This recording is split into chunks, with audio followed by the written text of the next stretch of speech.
आशुतोष मिश्रा जी के पास। आशुतोष जी, क्या सवाल यहां पर इस बात का है कि नीतीश कुमार इंटैक्ट रहेंगे या नहीं रहेंगे, या कोशिशें भी की जा रही हैं इंडिया अलायंस की तरफ से कि नीतीश कुमार पर डोरे डाले जाएं?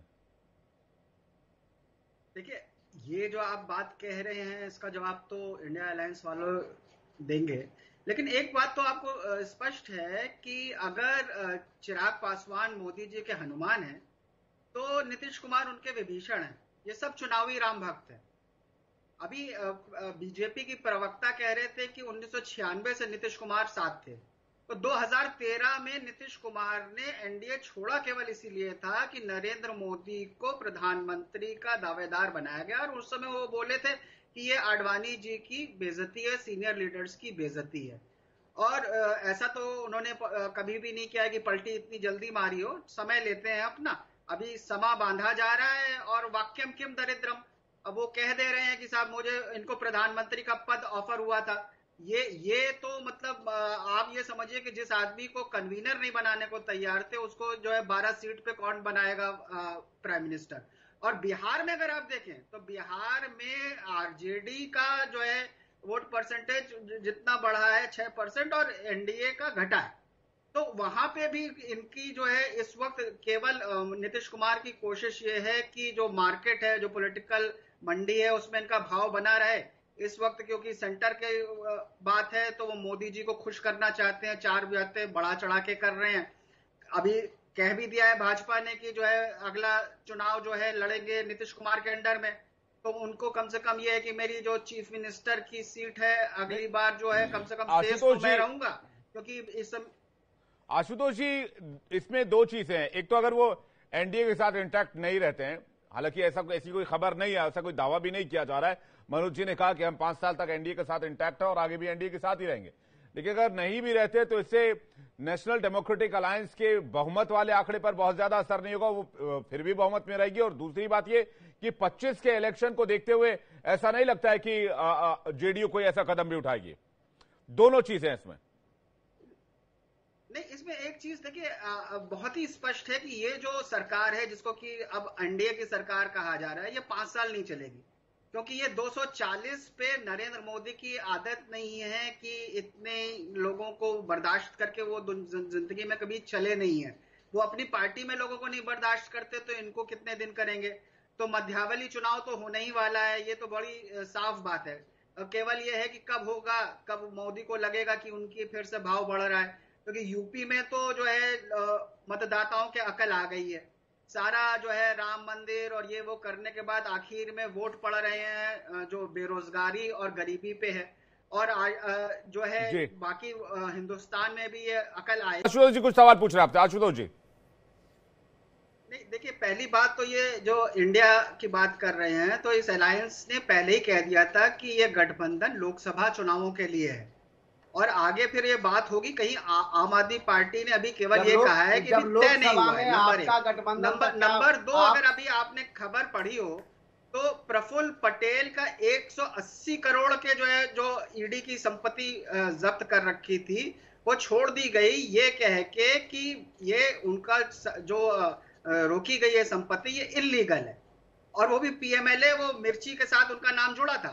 तो बीजेपी के साथ जो है ये इस तरह के लोग जो वॉशिंग मशीन कहलाती है कि जो करप्ट लोग हैं जब साथ आ गए, तो ये जनता भी ये देखती है कि ये बात कर रहे थे ना जेल भेजने की, तो कैसे लोग जेल जाने से बचते हैं और उनकी संपत्ति कैसे बचती है, ये उसका सबसे ताजा उदाहरण राजेश जी संपत्ति छूटना है। अभी नहीं, आप पत्रकार हैं, इस तरह का भाषा का प्रयोग कर रहे हैं। अभी इंडिया का ममता बनर्जी बंगाल में आपके साथ थी, अभी कांग्रेस के एमपी के यहाँ 600 करोड़, आज के तक के इतिहास में किसी के घर में 600 करोड़ रुपया कैश मिला है क्या? आप तो इस तरह की भाषा के मेरे बड़े भाई उपयोग करते हैं जैसे आप विरोधी दल के नेता हैं। जो है जब कोर्ट में जाके कुछ भी प्रूफ कर पाए तब बात करिए। क्योंकि कई बार क्या होता है कि पैसा पकड़ा जाता है के कांग्रेस के बाद में आप कुछ प्रूफ नहीं कर पाते, और जो पैसा पकड़ा गया वो इलीगल है कि नहीं, ये हर चुनाव के पहले ऐसे होता है। और कई बार ये जो रेड पड़ती है ये बिजनेसमैन के यहाँ पड़ती है, जिसका पैसा हो सकता है उसके बिजनेस का हो। तो ये कहना अनुचित है कि केवल ने क्या कहा, क्या ईडी को लेकर आशुतोष जी के पास जा रहा हूं, उसके बाद रोहित अग्रवाल आपके पास आ रहा हूं। आशुतोष जी, मनोज लाल मनु बोल रहे हैं कि संविधान को खतरे में डालने वाली कांग्रेस पार्टी थी। कांग्रेस के रिजीम में संविधान और लोकतंत्र खतरे में था। इमरजेंसी तब आई थी, तब चुनी हुई सरकारों को गिराया जाता था, तब संविधान के प्रीएम्बल में बदलाव किया गया था। तो आप देखिए कि उसका दंड जो है हर बार कांग्रेस ने भुगता और इस बार नरेंद्र मोदी भुगत रहे हैं। और फर्क ये था कि तब मान लीजिए उसका कॉन्स्टिट्यूशन का दुरुपयोग करके गिराया किसी सेक्शन का। अब क्या होता है कि सरकार बनी और जो है अमित शाह जो है कहीं एमपी खरीद लेते हैं, कहीं एमएलए खरीद लेते हैं, या ईडी सीबीआई इनकम टैक्स लगा के डरा के इधर मिला लेते हैं। ये सबको दिख रहा है, फर्क स्पष्ट दिख रहा है। कांग्रेस ने जो गलत काम किए, जनता ने उसको दंड दिया 2014, चाहे वो इमरजेंसी के बाद हारे हों, चाहे 2014 में हारे हों, चाहे 2019 में हारे हों। लेकिन अब जो बात भारत जोड़ो यात्रा में राहुल गांधी ने शुरू करी, उसका जवाब इन लोगों के पास नहीं है कि आप गरीबी के लिए क्या कर रहे हैं, आप बेरोजगारी के लिए क्या कर रहे हैं। आज जब ये अग्निवीर का बात कर रहे हैं तो ये बात भी सबसे पहले राहुल गांधी ने उठाई थी। हमें ये समझना चाहिए कि हवा बदल चुकी है और उत्तर प्रदेश में खासकर स्पष्ट कर दिया है कि हवा किस तरफ जा रही है। हर बदलाव में आने में समय लगता है। हमारे साथ राजेश जी भी वापस आ गए। मैं लेकिन रोहित जी से इसका पहला जवाब चाहूंगा, उसके बाद राजेश आशुतोष जी का रिएक्शन, उसके बाद राजेश जी आपके पास आ रहा हूं। आशुतोष जी, तो पहली बात तो नेहरू जी से कंपैरिजन गलत है। नेहरू जी अपने बलबूते पे आए थे, यहाँ नरेंद्र मोदी 240 सीट पाई है। हर बार बात होती थी फिर एक बार मोदी सरकार, एनडीए सरकार नहीं होती थी। अब ये मुलम्मा चढ़ाना है कि जो है ये एनडीए सरकार है, पहली बात ये है।